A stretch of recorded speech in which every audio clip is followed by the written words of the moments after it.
Hello. And welcome to the guide. That was our James Bond villain entrance. You know, because he'd always spin around in the chair and like, Pretty. Hello, Mr. Bond. Pretty intimidating. I thought so. Welcome to the guide, game reviews from Christian Dudes. I'm Yo, that's Will, and we got a lot to cover today, so we're just going to dive right in.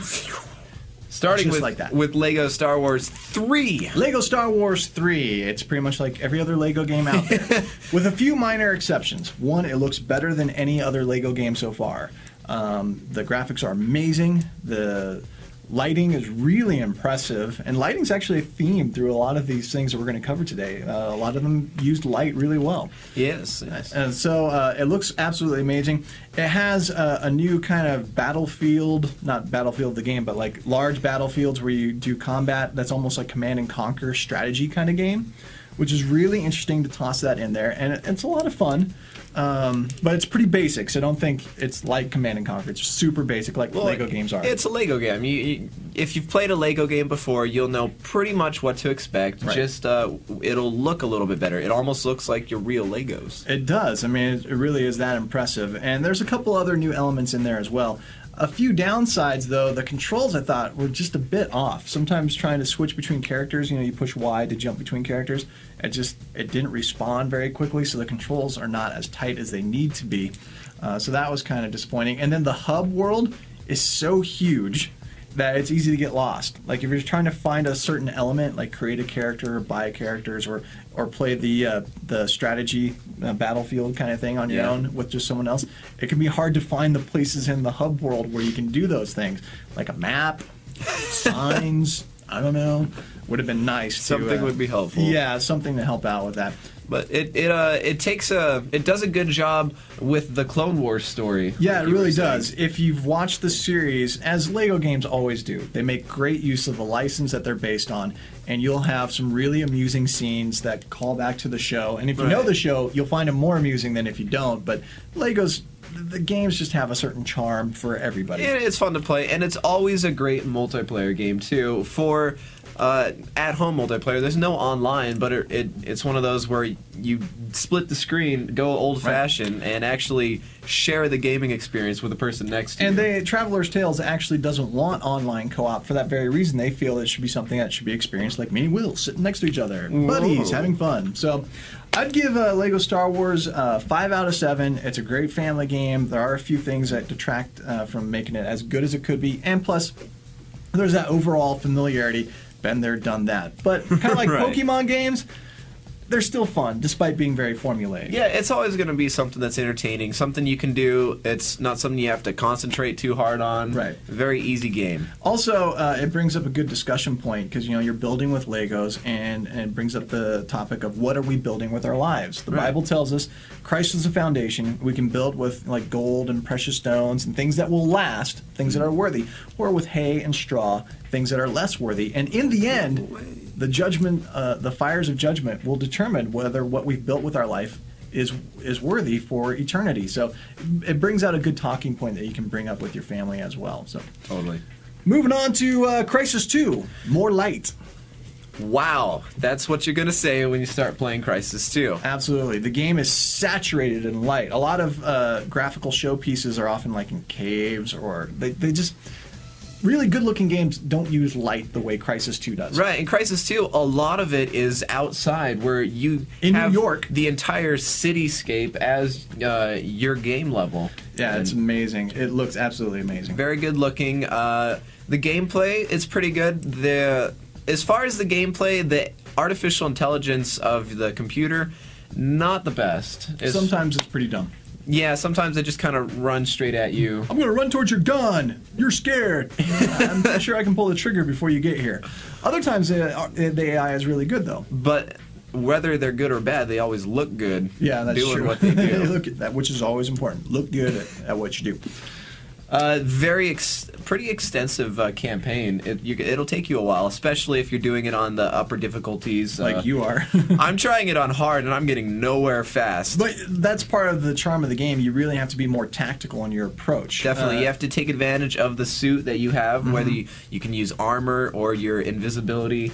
And your speed, and you can jump up. What I like is being able to jump up high. If you can get vertical on a lot of these maps, it gives you an advantage unless you're fighting the aliens who also go vertical, and I forget that sometimes. Right. And I get attacked from above. I'm like, oh, the alien guys can do that. I should have known. So I like the tactical approach to it, where you have a wide open space as opposed to most corridor shooters. Yes. And it's up to you to figure out how you're going to get through that space. And if you're looking into Crysis 2, I'd recommend it for somebody who enjoys the campaign, because the multiplayer, like we covered earlier in the episode, it's not the best multiplayer. It's just kind of a mix of a few other games. Right, and it's Halo meets Call of Duty, and it's enjoyable, but it's nothing special. So overall, I would want to give Crysis 2 a 5 out of 7, just because it looks good and it plays good on the campaign. It'll keep you busy for a while, but there are some things that can be improved, definitely. And also keep in mind, it is an M-rated game. It's more M-rated like Halo is M-rated, with a little bit more bad language, but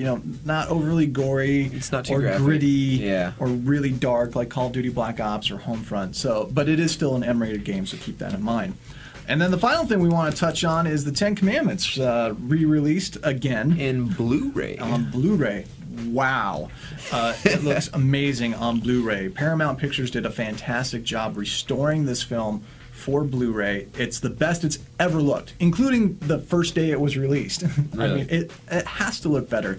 It's just absolutely astounding how good the picture quality And is. the thing that I think is so cool is when the first day it was released, 1956? Yeah. Everyone then was so amazed of how good it looked. So Right. And it won for special effects, an Academy Award. And granted, in Blu-ray, the special effects a little less impressive because you can really see the matte paintings in the background. Yeah. And it kind of stands out. But it looks great. It sounds great. It's just an absolute fabulous restoration of an epic film, an iconic film. Definitely. Really. And one of the great things about watching this movie with my family is it generated a lot of discussion. Because a lot of the movie covers the 30 years that the Bible doesn't tell us about. From when he's found in the basket, then the Bible skips ahead to when he kills the Egyptian and has to flee. Right. Well, what happened in between there? And this movie has a lot of speculation on the possibilities. And we got a chance to talk about that as a family. Well, what do you think? Do you think this is possibly how it went down? Or do you think it was something different? And then even talking about how the movie changed a few things from the biblical story. Right. Because, they wanted to make a good movie. So, of course, things have to change, but you can talk about, was that a good change? Should we even bother changing the biblical story just to tell something better in a visual medium? So, it generated, I was surprised, really, at how much good conversation. My kids are 5 and 8, and yet they really got interested in talking about this biblical story. Which, I think that's something that that a lot of people, a lot of families Yeah. could experience. It's not just a great movie telling a story, but it's also a great kind of tool for families to come together and to learn, to discuss, and be entertained. All in the same package. It brings the Bible alive, and it's granted, the film itself, there are parts where it's kind of melodramatic and cheesy. It's a product of the 50s. A lot of the epics back then were like that. You have to keep into account, it's not a brand new movie. It's from the 50s. And I'm kind of glad it isn't. Like it. Because I was thinking about how, if we were to reboot it today, it'd probably be a lot more gritty. I think it and would be dark. awful. Yeah, there's something about, I think it was in the right place at the right time Yes. to be made the way that it was. And I'm glad it is the film that it is because of how it treats the material, the sincerity of Cecil B. DeMille in wanting to tell a story worthy of the biblical epic, saying this is just good drama. It doesn't matter that it's a Bible story. It's just good drama. Right. We just want to tell a great dramatic story, and they use the Bible to. And today, I really don't think we have a culture or society or a film industry that would be interested in doing it quite the same way that they did. So I think I so. hope it never gets rebooted because I agree. I don't think it'd be good. I Right. don't think it'd be good at all. I'd give the film itself a 5 out of 7 just because there are some things about it where you're kind of like, that was pretty silly. Right. However, the collector's set and the way it looks on Blu-ray, absolutely 7 out of 7. It is an astounding package. It looks better than really ever. is. And it comes with so many extras, like you saw in our unboxing video. Yeah, we showed you all about that. So it looks absolutely fantastic. So, whew, man, we went through a lot. I think, we just blew through all that stuff. the next episode, we're going to be doing a compare and contrast of the 3DS to the older, just original DS. And Will give his full review of the 3DS, let you know whether or not it's worth your $250. My thumbs have been busy. Hey, that's what we're here to do. Help you guys out. And if you want to read more full reviews and news and interviews, check out HollywoodJesus.com. There you go. Got it. We'll see you next time.